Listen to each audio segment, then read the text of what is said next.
Hey friends, welcome back to my channel. In this video, I'm going to be taking you around some investment properties that I viewed in Johannesburg, South Africa. The areas that we explored were all within the Sandton region, and Sandton is also known as the richest square mile in all of Africa. And trust me, when you're in Sandton, it does feel like the richest square mile in all of Africa. We'll be exploring potential investments in the Bryanston area, the Lone Hill area, and other prime locations in what is known as Africa's richest square mile.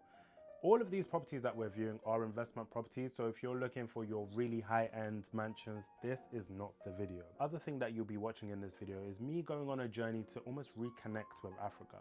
I think growing up, every time I would go to Africa, I would always feel like that I am going there for somebody else's home, and it was never actually my home, and home was actually back in the diaspora.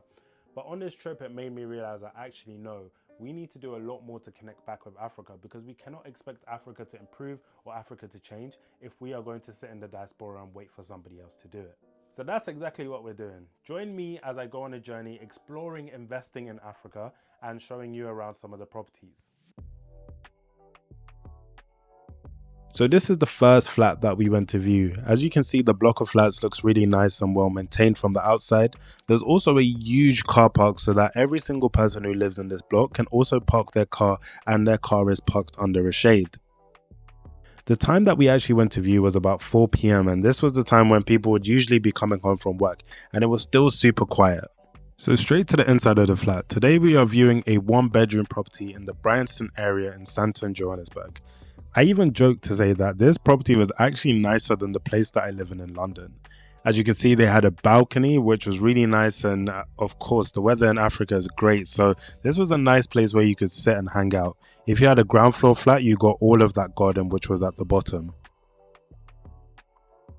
There was a small kitchen and dining area which somebody could use, but as this is a 1-bed flat, it still felt really spacious. It didn't feel like you were being cramped up into a kitchen and trying to make space. The bathroom as well was really spacious. In the UK, you would never get a shower and a bathtub in a 1-bed flat. So it was really nice to see that you had both a bathtub and a shower that you could choose to use depending on what you were feeling like. And then the bedroom had a good amount of space to fit a king-size bed. Like I said, in the UK, you would not get this much space in a 1-bed flat. There will be somewhere where you would be having to compromise when it comes to space. Clubhouse. And every single resident who lives here can have access to this clubhouse. Over there, those are some built-in braai stands, and it's just a place where people can hang out and bring their guests after work and just chill here. And it looks really, really nice, other than the leaves on the pole. But it's a small. So we then left property number 1 and we headed to property number 2. All of them are gated communities. Yeah.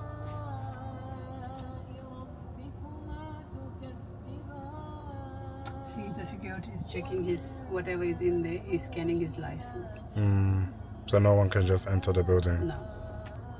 The design of these ones seems similar to the other ones. Yeah. These are all Summercon developments. Oh, okay, So that's they why. are strong built and strong foundation. So Summercons are famous for their construction. So how do people in SA, like afford to buy their houses? So like I said, they're working class people, then they have the money, they take the loan and then they buy the properties. Most people do through the mortgage. Okay. Hi, how are you on the age? Do you have your Driver? HID? One of the things I noticed on the first development was that there was no burglar bars and there was no other forms of security which you usually see, and this is because it is in a gated community. A lot of the time when we were speaking to the residents, we noticed that they were happy to pay the extra money when it comes to rent just to know that they're living in a more secure place. And we definitely had our challenges when it came to getting into this building. So we're at another investment unit. These are what they look like on the opposite side of the road. Some people And are staying in the one bed. Oh, you're recording yourself. Sorry. You're talking to me. no, it's fine. I can still talk. These are some of the units over there, and then we are trying to go into this unit over here, but the security haven't actually let us in because of some issues with the code. Security is actually at a premium in South Africa, and that's what makes these houses attractive. At least it shows the security guards are actually doing their job, that they haven't let us in. So now we're going to walk in and we'll see the apartment that way. But the place looks really nice from the outside. This is actually built by Summercon, which is one of South Africa's biggest developers at the moment. Unregistered. Security comes at a premium. Unregistered. That's another.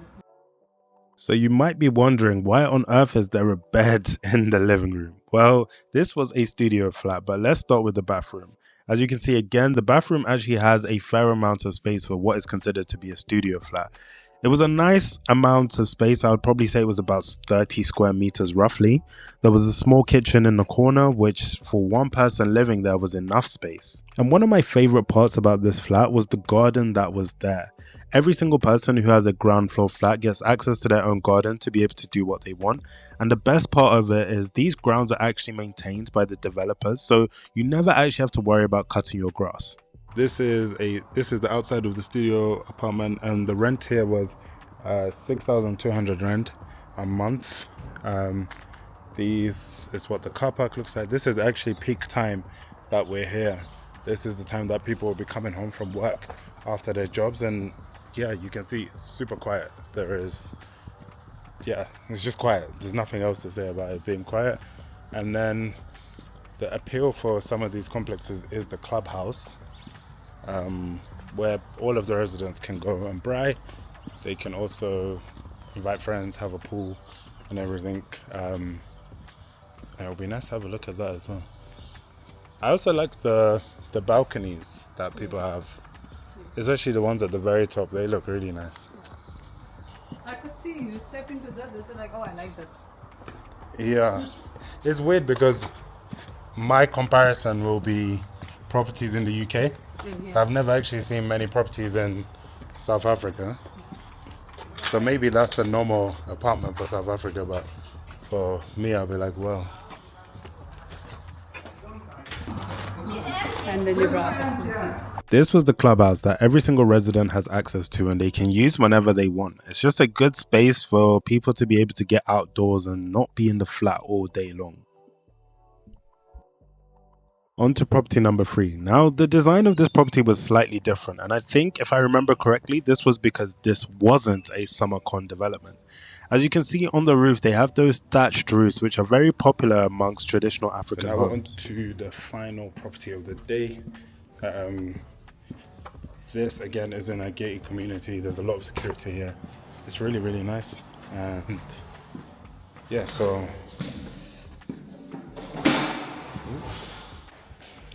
this is a 2-bed property. This costs 1.1 million rands, which is about 45k British pounds, I think, if I've done the maths correctly. It's a 2-bed apartment. We've got the first room over here, and this is some damp on the wall at the moment that they're fixing.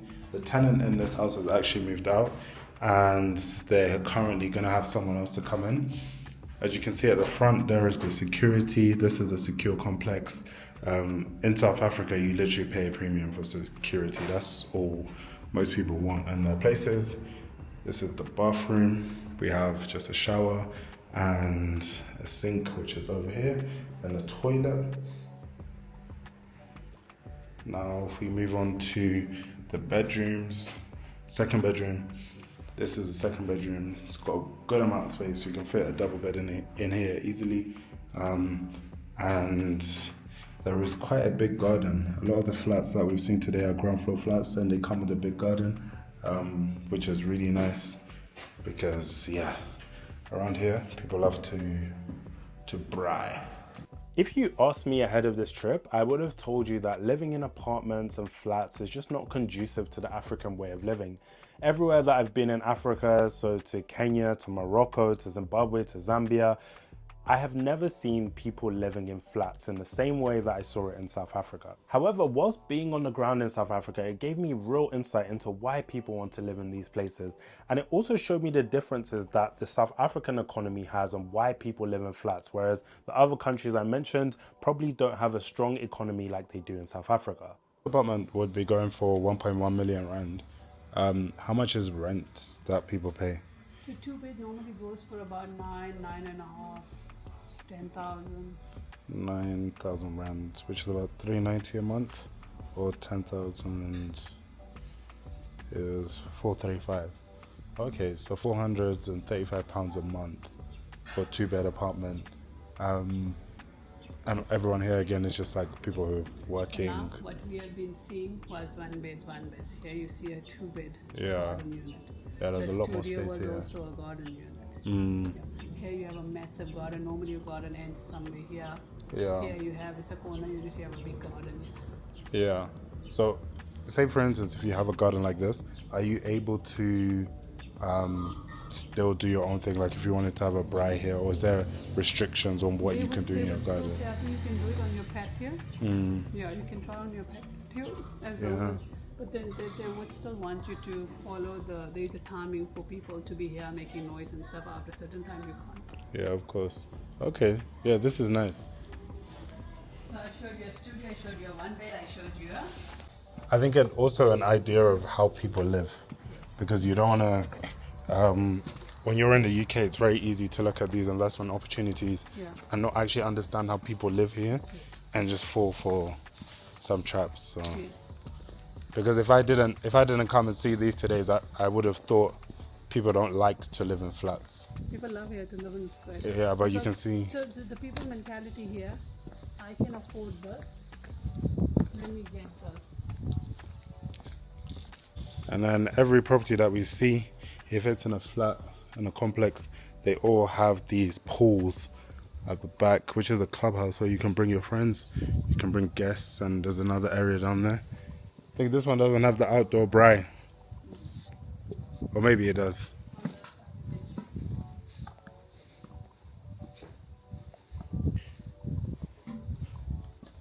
Oh, this one has a golf course, I think.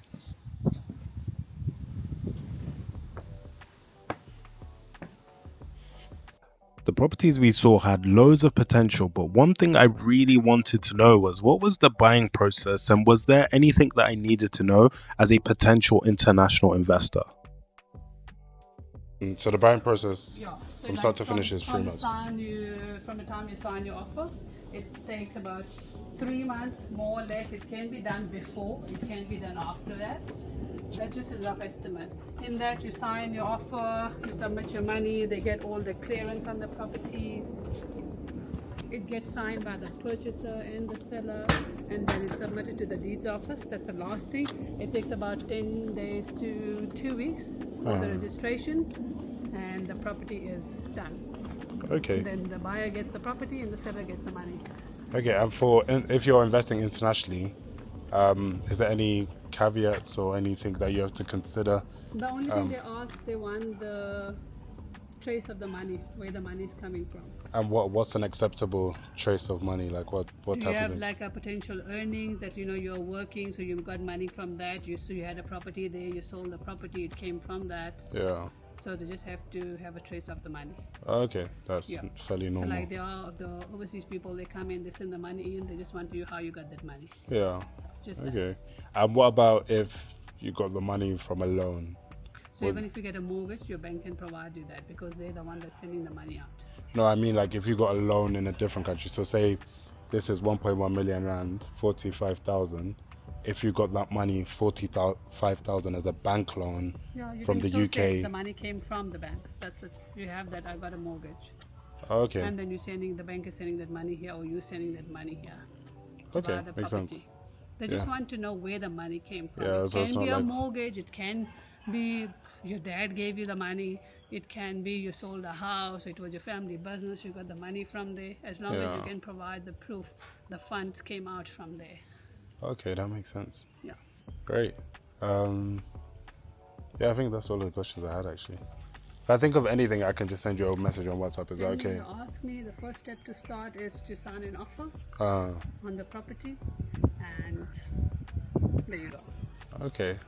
So this is the apartment block that we've just seen. This is the Lenny. The properties here are really, really nice. And then across the road is this property. This is 3 million rand, and 3 million rand in pounds is about, okay, my maths is not quick enough, but 3 million rand is not that expensive compared to UK properties. And everything on this road is just super, super nice. And yeah, South Africa is just way more affordable than everything, but you have to pay for the experience. Yeah, why would you say this is a good area? Because I used to work around this area most of the time, even night, sometimes during the day. So I know this place very well. Yeah, is it security? Is it safe? Is it? Yeah, in terms of security, it's safe. Yeah, and clean as well. Yeah, and I can see loads of nice cars on the road here. Yes, you never find Koro here. Yeah, there's a Range Rover, Exactly. Mercedes. Yeah. Only if you are going to ghetto side, because ghetto is just near. Well, what's the ghetto around here? What's it called? I can say Cosmos City. Then other side is Deep Street, but you travel to go that side like maybe 9 kilometers away, or 10 kilometers. It depends which side you're going to. Guys, we've just come back from viewing some properties. The price ranges of these properties is about 700k rands to 1.1 million rands in the nicer suburbs of Joburg. So like, I'm talking gated communities, so many security out the door.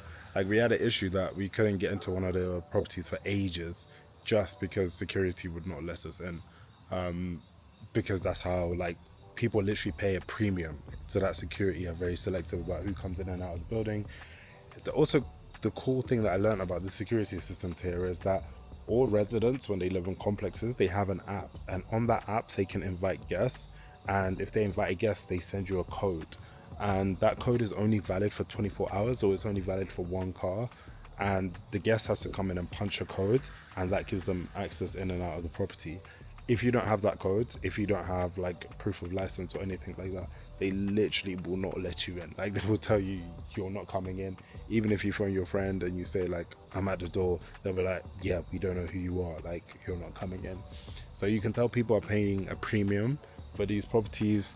When we were looking at who actually lives in these houses, it's a lot of like young working people, kind of just starting out.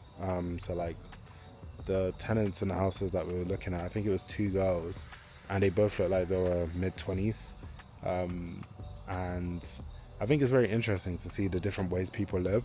Prior to this trip, I would have told you that living in like flats or apartment buildings in Africa is just not desirable. I just would have assumed from my previous experiences of being in Africa that you wouldn't want to live in a flat. But clearly there is an appetite and a need for these things. So we were looking to running the numbers, seeing like, does this make sense? How does it work? And all of that stuff, because 40k for a flat in a really nice place is essentially 40k for a flat in probably the worst of worst areas in the UK these days. So yeah, like, we'll see what happens. One of the realizations that I came to on this trip was that I want to invest more in Africa. I think it was a frontal lobe closing moment that I came to the realization that actually in my whole life, I've never actually thought about investing in Africa. Instead, it's always like London, New York, LA, but we're never actually thinking of back home. And for me, the realization was to say that there is a level of personal responsibility that I should have to see Africa improve. And if I don't have that level of personal responsibility, I can't sit there and complain when nothing else is happening. Like, oh, Africa is never going to change. Like, Africa is never going to change if I'm not doing anything about it myself. There was a sense of connection that I felt when I was in Johannesburg, and viewing these properties as well as doing everything else in Joburg really made me want to invest in the property there. So maybe what you're watching in this video is actually the seeds, and maybe one day we'll be doing a tour of the investment property that we've purchased in South Africa. Until then, like, comment, and subscribe.